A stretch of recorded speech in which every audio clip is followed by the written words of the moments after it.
बघा गव्हाच्या पिठाची ही पुरणपोळी कशी टम्म फुगलेली आहे आणि तिचं जे सारण आहे ते बघा पूर्ण कडेपर्यंत कशा पद्धतीत आलेलं आहे. बघा किती छान अशा पुरणपोळ्या आपल्या झालेल्या आहेत आणि बघा एकदम अशी पुरणपोळी आपण अशी फोडली तर बघा सारण अजिबात कोरडं न होणारं एकदम छान असं पुरण झालेलं आहे. त्याचबरोबर कणिक कशी मळायची, पुरण कसा तयार करायचा याचा पूर्ण व्हिडिओ मी बनवलेला आहे आणि त्याच्याबरोबर टिप्स पण सांगितलेल्या आहेत. त्यामुळे व्हिडिओ शेवटपर्यंत बघायला विसरू नका. नमस्कार, समृद्धी साळुंखे रेसिपीमध्ये आपलं खूप खूप स्वागत आहे. मोठी वाटी मी चण्याची डाळ घेतलेली आहे, ती चांगली अशी धुवून घेतलेली आहे आणि 4-5 तास ती भिजवलेली आहे. आता त्यामध्ये पाणी घातलेलं आहे, त्यानंतर अर्धा चमचा हळद घातलेली आहे, थोडासा तेल घालणार आहे आणि ही आपल्याला ना कुकरला चांगले 4-5 शिट्ट्या घेऊन शिजून घ्यायची आहे. आता कुकरला शिट्ट्या होत आहेत तोपर्यंत आपण कणिक मळून घेऊया. मी हे 2 वाटी कणिक घेतलेली आहे, म्हणजे गव्हाचं पीठ घेतलेलं आहे. त्यानंतर अर्धा चमचा त्यामध्ये हळद घालणार आहे, चवीपुरतं मीठ घालणार आहे आणि थोडं थोडं पाणी घेऊनच आपल्याला हे पीठ कणिक मळून घ्यायची आहे. जास्त पाणी घ्यायचं नाही, थोडं थोडं घेऊनच पीठ मळायचं आहे. पाणी हा आपल्याला जास्त घ्यायचं नाहीये, एकदम पातळ अशी कणिक नाही मळायची आणि एकदम घट्ट अशी कणिक नाही मळायची, एकदम मऊसूद अशी कणिक ही आपल्याला मळून घ्यायचं आहे. आणि ही मी कणिक फक्त पाण्याने मळून घेतलेली आहे. आता ह्याला जरासं तेल लावूया आपण आणि अर्ध्या तासासाठी आपल्याला हे ठेवून देऊया. आता आपण ही डाळ आहे ती कुकरला लावलेली आहे, ती पूर्ण शिजलेली आहे, छान अशी शिजलेली आहे. आता यातलं आपण पाणी गाळून घेऊया.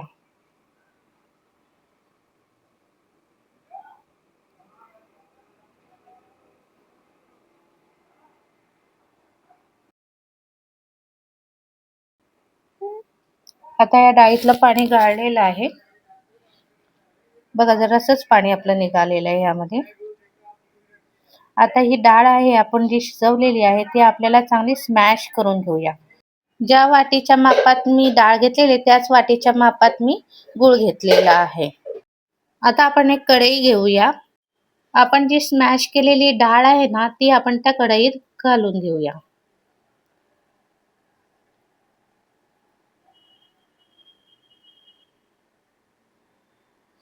त्याबरोबर आपण जो गूळ घेतलेला आहे कट करून तो घालूया.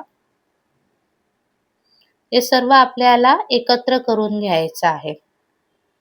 हे एकत्र करून झालं का आपल्याला गॅस चालू करून ते चांगलं ढवळून घेऊया. गूळ वितळलं का असं पाणी त्याला सुटत राहतो, ते सतत आपल्याला ढवळत राहायचं आहे, ते खाली लागता कामा नये. आता आपला सारण हा जरा रेडी झालेला आहे. आता लास्टच्या स्टेपला आपल्याला त्यामध्ये एक छोटा चमचा बडीशोपची पूड घालायची आहे. नंतर जायफळ जरासा आपल्याला किसून घालायचं आहे त्यामध्ये.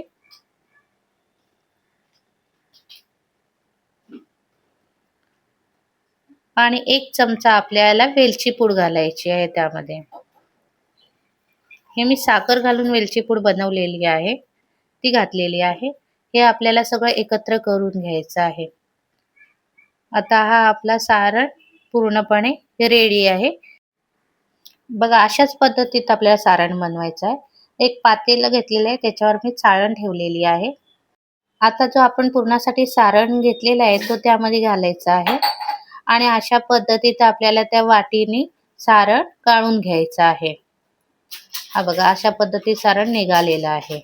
जर तुमचं सारण जास्त कडक झालं असेल तर जरासा पाण्याचा शिंतोडा मारून तुम्ही त्याला जरा गॅसवर ठेवून पातळ करून घेऊ शकता.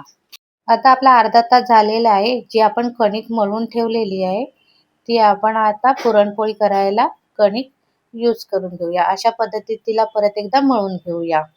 आता हा असा कणकेचा गोळा करायचा आहे आपल्याला आणि जरासं पीठ घेऊन आपल्याला अशी पाळी बनवून घ्यायची आहे. पाळी आहे ना त्या आतमध्ये जरा जाडसर आणि बाहेरून जरा अशी पातळ अशी आपल्याला बनवायची आहे. त्यानंतर पुरणाचा आपल्याला अशा पद्धतीत गोळा तयार करायचा आहे आणि त्या पाळीमध्ये आपल्याला ते घालायचं आहे आणि अशा पद्धतीत आपल्याला ती पाळी आपल्याला बंद करायची आहे आणि जरा अशी हाताने अशी थापून घ्यायची आहे. अशाच पद्धतीत आपल्याला ते गोळे तयार करायचे आहेत.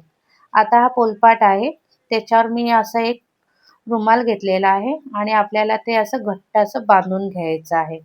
त्यामुळे काय होतं, जर पुरणपोळी बनवताना तो पुरण आहे तो आपल्या पोलपाटाला चिकटत नाही. बघा असं मी बांधून घेतलेला आहे. आता आपण पुरणपोळी तयार करायला घेऊया. आता हा गोळा आहे तो मी असं पिठात घेतलेला आहे. हा मी गव्हाचाच पीठ घेतलेला आहे, दुसरा कुठचा पीठ नाही घेतलेला आहे. आता अशा हलक्या हाताने आपल्याला ते लाटून घ्यायचं आहे. एकदम हलक्या हाताने मला लाटून घ्यायचं आहे आणि दोन्ही साईडनं आपल्याला चांगल्या पद्धतीत ते लाटून घ्यायचं आहे आणि हलक्या हलक्या हाताने आपल्याला ते लाटायचं आहे आणि मधल्या भागांना आपल्याला साईडनं असे कडा आपल्याला त्या लाटून घ्यायच्या आहेत. बघा पुरण सर्व बाजूंनी कसं दिसत आहे आणि अजिबात अशी न फुटणारी अशी ही पुरणपोळीची आपली पोळी रेडी झालेली आहे. बघा अजिबात पोलपाटाला चिकटलेले नाही आहे. बघा पुरण चारी बाजूंना छानपैकी आपलं दिसत आहे.